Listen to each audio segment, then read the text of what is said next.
Hello, everyone, and welcome to the announcement of the 2022 bpNichol Chapbook Award. On behalf of the Meet the Presses Collective, I'm Renee Sarojini Saklikar. And I'm Kyle Flemmer. Though the annual Meet the Presses market is still on hiatus, we are very pleased to be able to continue supporting Canada's small press community through the administration of this award.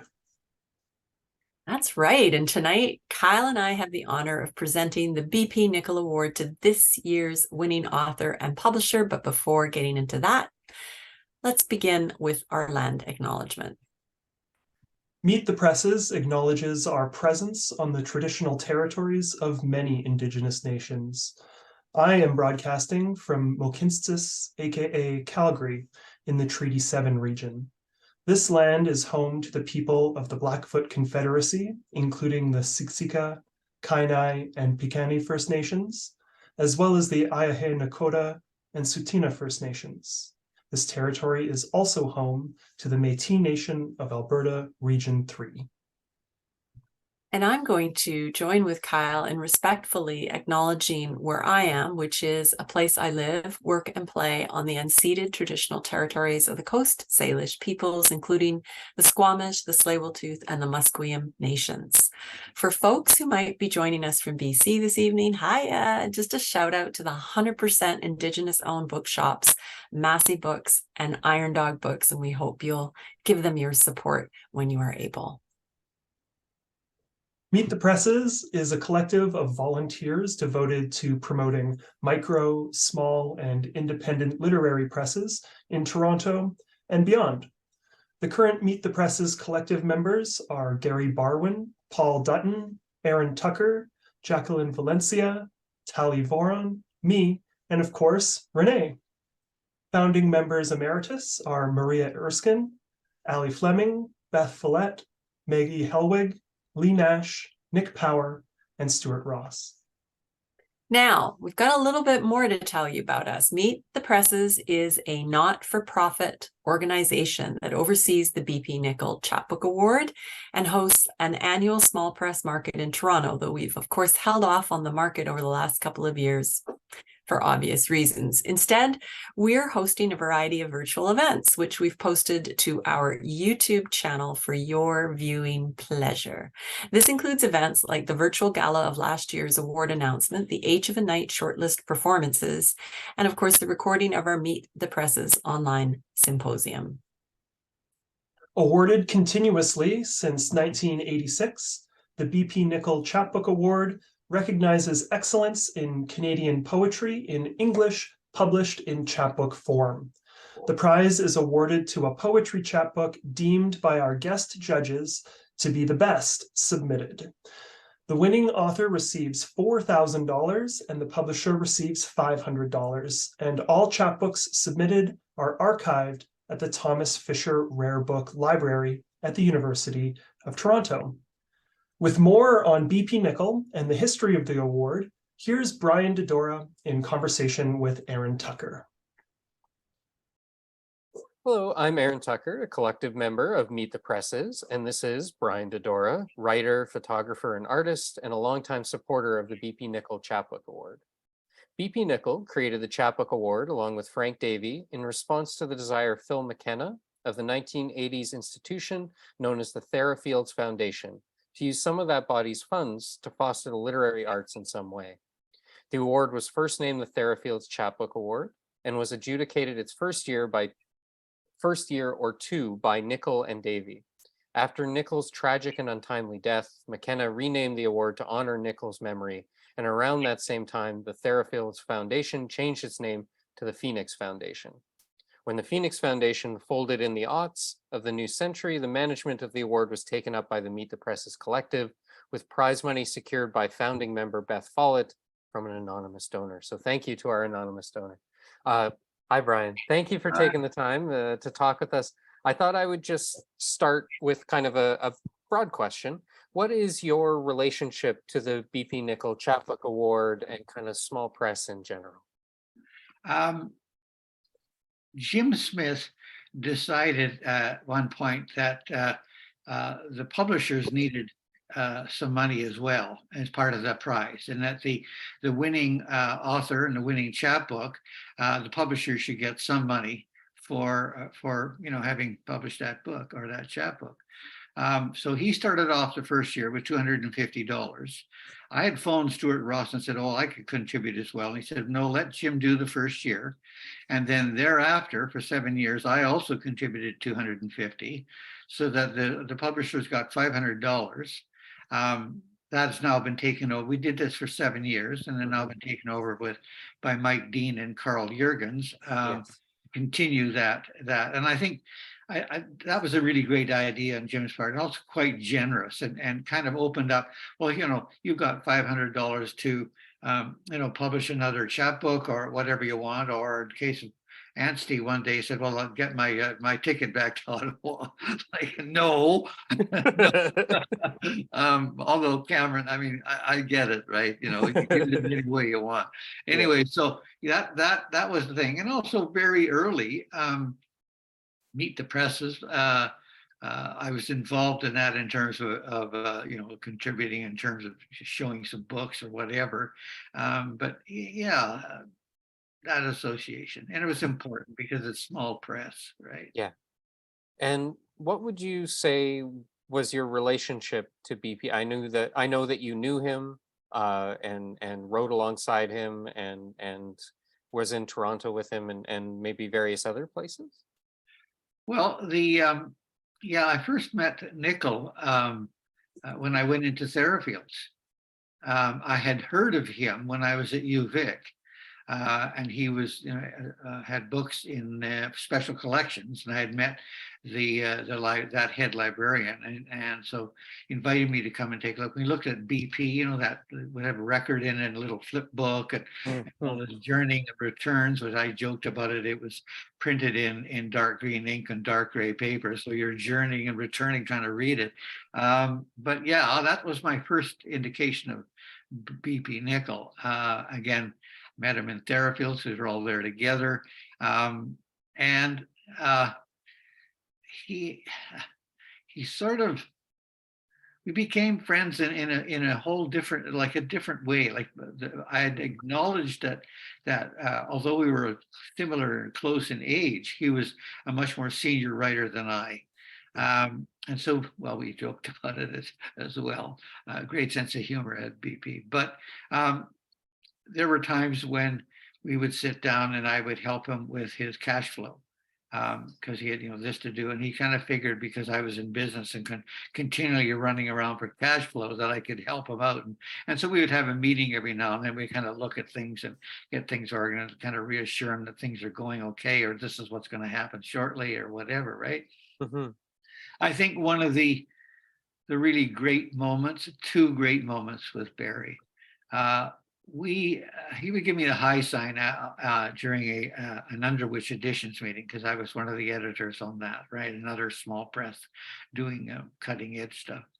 And he gave me the high sign, and we would then head off together to Just Desserts and have a couple of slices of cake each, to which he called it a sugar event.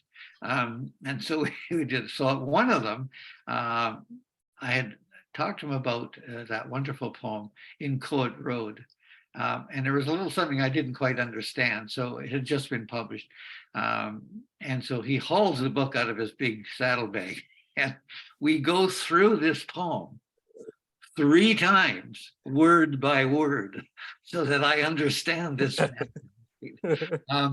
We had a bit of a moment because I said, well, all this is happening while you're writing the poem. You're doing this after. Has to be after. It sounds also like very therapeutic, where you go around and around and you kind of may hit the same material, but you hit it in a slightly different way, right? And he said, no, has nothing to do with that. And I'm thinking, well, I don't know. I kind of think it does. On and on. The other really touching, magnificent moment was when BP invited me up on September 88, the month he died, to spend a day with him. And we had a marvelous day together. I had framed a lot of it, if not all, the cartoon panels that he had purchased. And these are all originals.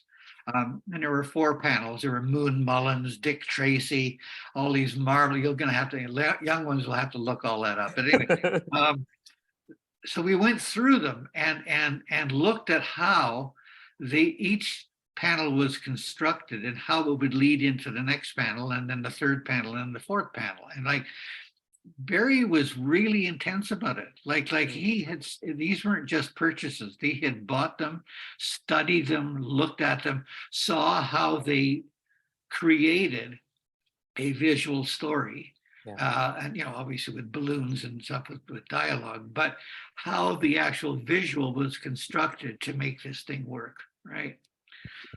Then we had a moment, and I think a very special moment, when he told me that he had been writing back from Monotones. Monotone was published in 1971, and he was now writing back from it. Right. He was getting concerned and being concerned, quite concerned, about people seeing the martyrology as a progression, 1 to 9 or 1 to 10 or 1 to whatever. Yeah. As he was looking at numbering systems and binary systems, and I saw it. I saw that what he was doing was that the martyrology is a continuous present. All this is happening all the time. And it wasn't 1, 2, 3, it was all of this, his simultaneous. This. Yes, exactly. And I could see it. I could see all this whole project as being a continuum. And it was happening now. It was the most incredible moment. Like I was like almost tearful, because it was like this was his life's work. Yeah. Plus all these wonderful offshoots. I mean, he was known for this as well. Well, that sounds really beautiful. Yeah, it was special. Yeah. So I also, that leads actually, I think, to the next question. Just sort of bpNichol's relationship to small press in Canada, maybe some of the ways that he participated or even fostered other people. And yeah. Well, first of all, he was publishing Gronk. So many, I think 9 or 10 editions a year. And these would be 8.5 by 11 mimeographed poems, and he would collect, people would submit, they would put all this together, and he would, out it would go. It'd be mailed out to subscribers, or sold through a guy by the name of Marty Avenues, who had a bookstore on Queen Street. And that was sort of like the central place where people could buy them, or on and on. And also subscribers, which was a way of, getting your material out there, getting a number of people to pay, $5 a year, but it still wasn't a lot of money, but it was, and he would, one of the ones I have in the collection, I have a collection from 1 to 8, is folded in 3 because it was mailed out. Oh, yeah. Right. And so had to fit in the envelope. Yeah, had to fit in the envelope. So boom, boom, out they went, right? Whoever had subscribed, it would, receive an envelope whenever, and here would be a selection of poems and this, that, and the other, right? That's the way it worked, right? It was all mail art in some sense, really, right? And each year, each raft of material included all sorts of the pipe. I don't know if you know about the pipe. The pipe is a box set of Czechoslovakian visual poetry, and that was one of the things you got on your subscription. I forget what year it was now, or what number. But yeah, here's this box. Like you open it up, and it's like all cards in there with visual poems in it, right? pretty nice for your subscription, really. Yeah, what a surprise. Like you go to the mailbox, you find this like Here's beautiful a little thing from the something for other you. side of the world. Exactly, exactly. And then, of course, we all got together. I mean, there was a number of people in our group, all publishing, doing small press stuff. Richard Trular, John Rydell, Mike Dean. And then we, under Nichol, thought, well, you know, we should all get together and just do this one big press, a bigger press, right? Called Under Which Editions. And so that formed from all of these different presses, and we all came together to do that. Each editor would either get the money or whatever for publication, and away you'd go. Yeah, and so again, another avenue for Barry to be connected to small press, right? Plus his work with Coach House as well, right? Yeah, a slightly bigger press, like in the hierarchy, right? But yeah, hey, a long association with Meet the Presses. yeah, thank you. I mean, I think it's really good to hear about this history, but I also know you're really interested in the future as well, and you're constantly talking with younger folks and mentoring and answering questions and things like that. So I just kind of wanted to ask you as a final question, what do you find exciting or most exciting about the future of something like Meet the Presses and the future of the bpNichol Chapbook Award? Well, it first started by my being rankled. Jacqueline Valencia at one point had said, well, we pushed the old guys out, and we have on thinking of what? And then I sat and thought about it. I thought, well, hang on a minute. I had the same attitude when I was young, running around the city, being, you know, doing creative, doing readings, doing performances and everything else. And yeah, I pushed the old guys out, right? So I sort of thought about this, and I thought, well, no, this is the renewal to you know, future writers, emerging writers. I have a big joke about it. I prefer my writers emerged, but it's new, and it's going to be a younger crowd, a different crowd, different concerns in their writing. And look at the formats. As I said about Nichol, about 8.5 by 11. That's it. You can have any size you want, as long as it's 8.5, 11. Here are, look at the formats. Look at, I mean, this is amazing in terms of being able to print in today's, you know, way and market, whatever. So yeah, I think, you know, younger writers coming up, new publishers, judges looking at them and reading them and choosing who will be the short list and who will be the prize winner. Absolutely. But it's the new generation. It's a different generation. And so that's great. Go for it. Keep me interested, you know. Yeah. Well, and there's still, I think, a place for all the generations. That's sort of what's nice about the BP Award. And our shortlist, I think, this year is a really good kind of cross section of a lot of different things that I think the collectives are really proud of and the judges are really proud of. It's interesting to see collaborative work in the chapbooks, right? I think, but there's two collaborative chapbooks this year. Is that right? Yeah, and Collusion was nominated last year as well. They had. Right. Well, fair enough. Right. So that's a different ballgame. And I think anybody who does a good chapbook has a stake in this, right? Whether old, young, whoever. You know, you do a chapbook, you work your butt off to get that thing the best as possibly can be, and away you go and see what happens. Enter the contest.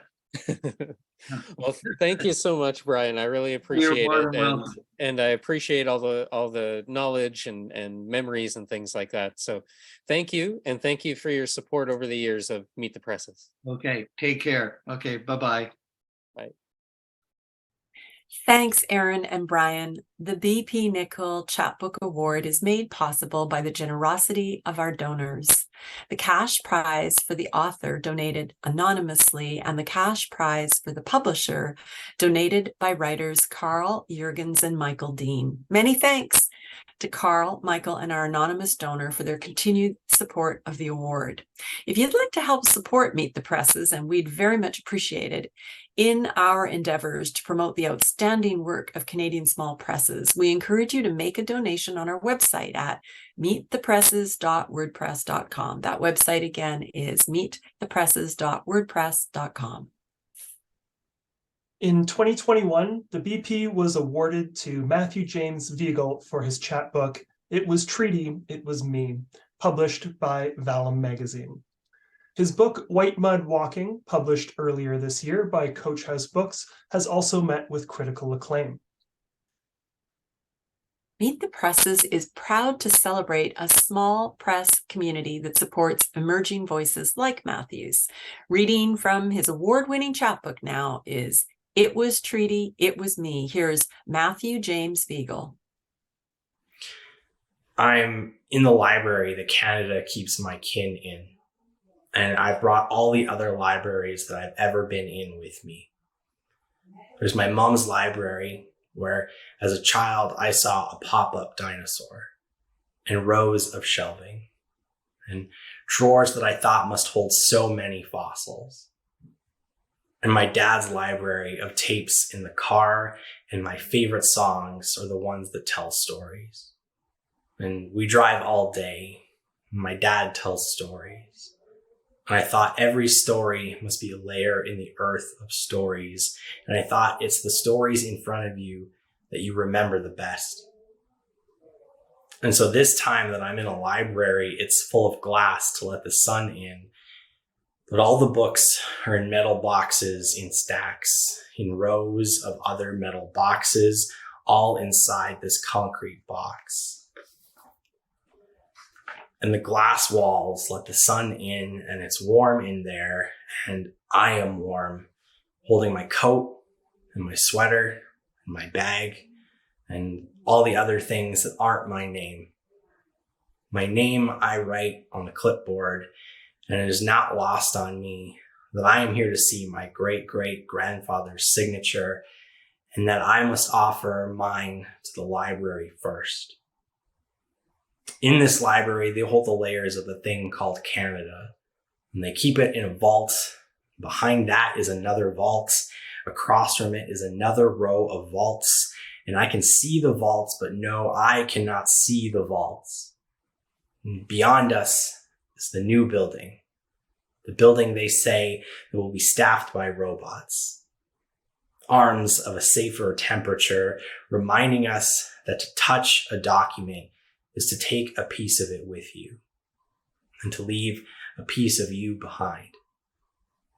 And it is this exchange that we must climate control in a de-reciprocal programming.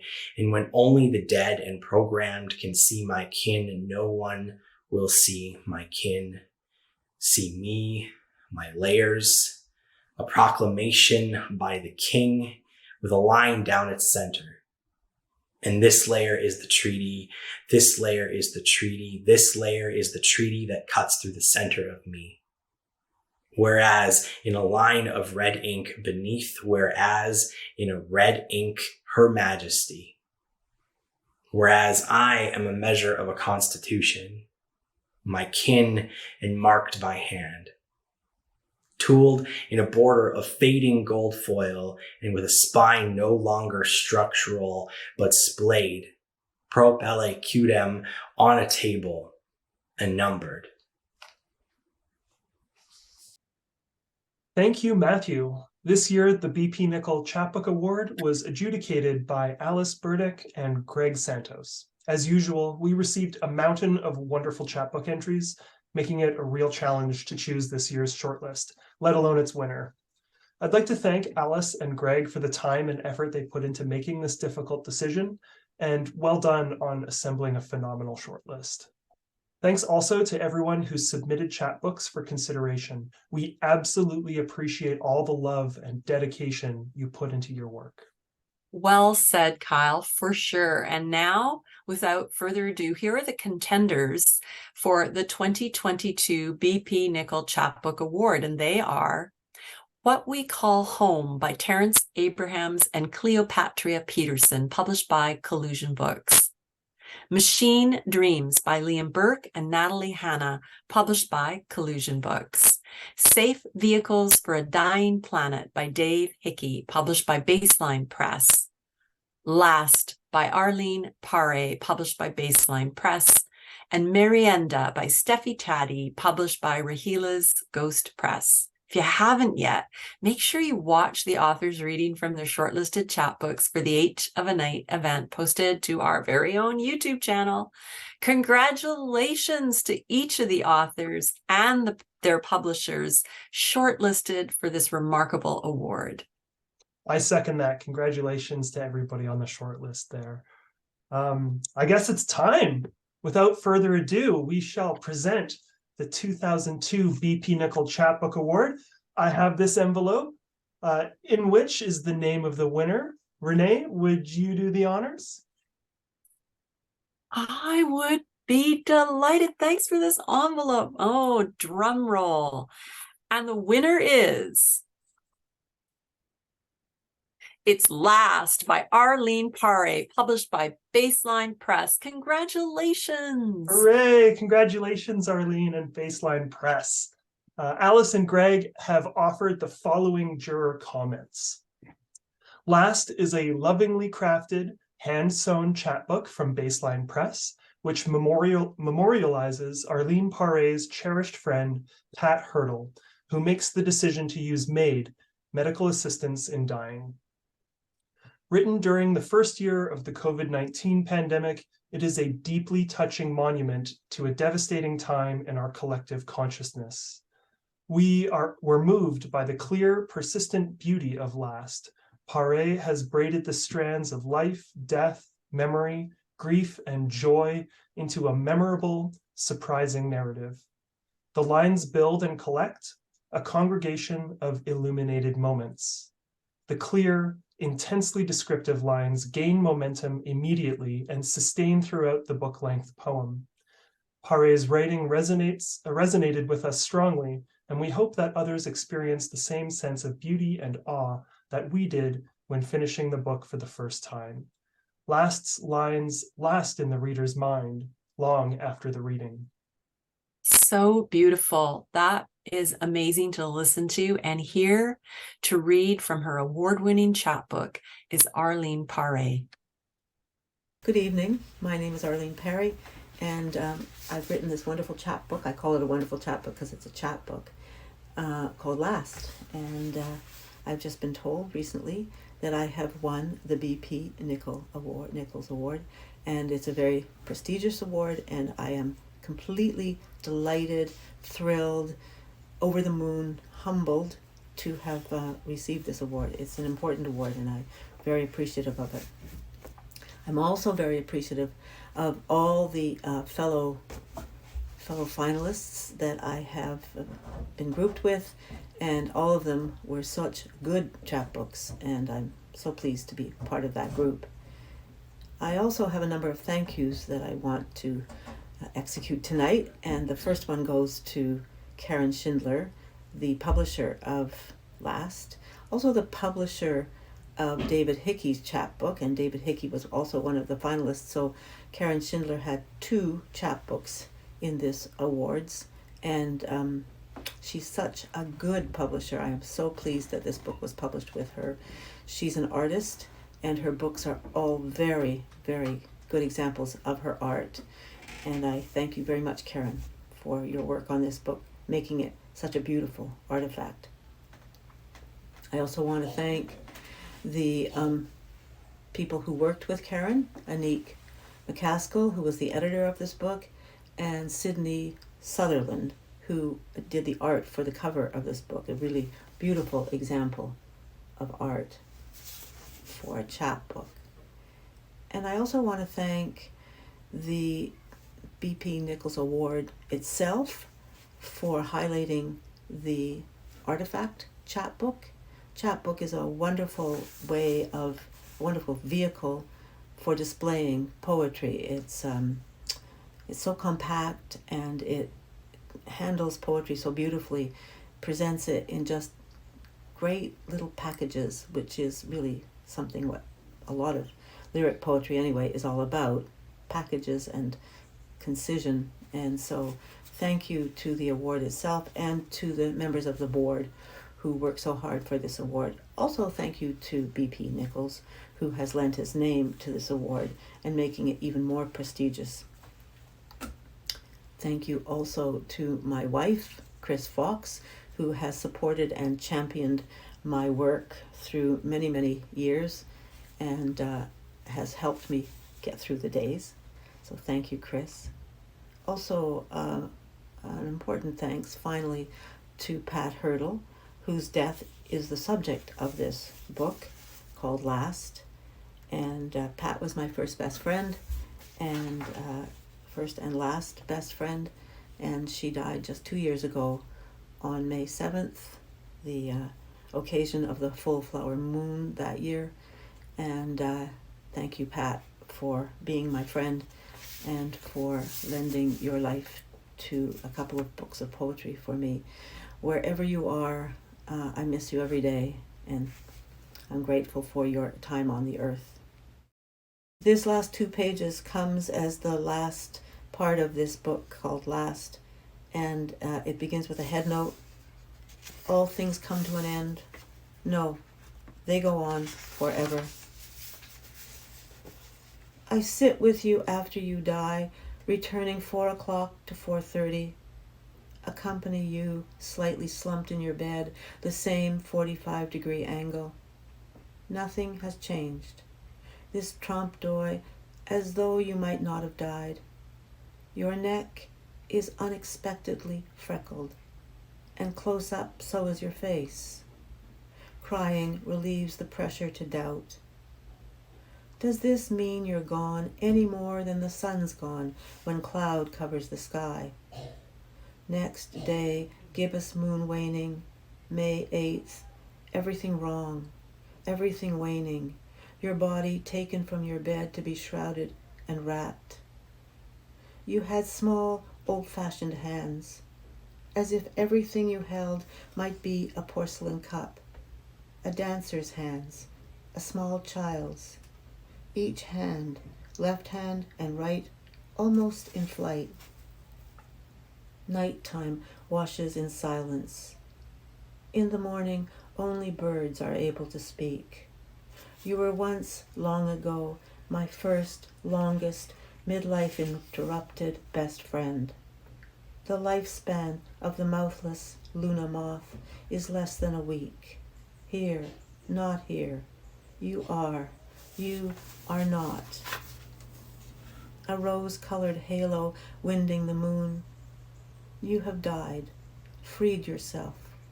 The truth of it, you have freed the rest of us too, preparing the way.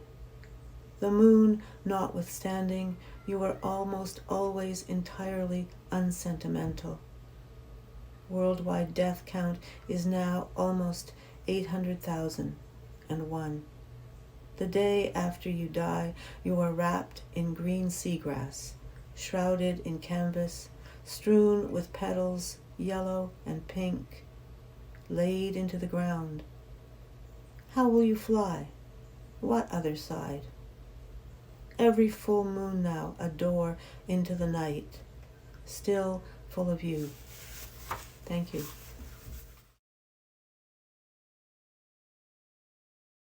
Thank you, Arlene. We also received comments to be read on behalf of the donors of the Publishers Award, Carl Jurgens and Michael Dean. That's right. Michael writes, "It's great to see another Meet the Presses happening, and it's great to join with Carl in honoring Baseline Press and publisher Karen Schindler for presenting to the world this year's bpNichol Chapbook Award winner, Last, by Arlene Paré.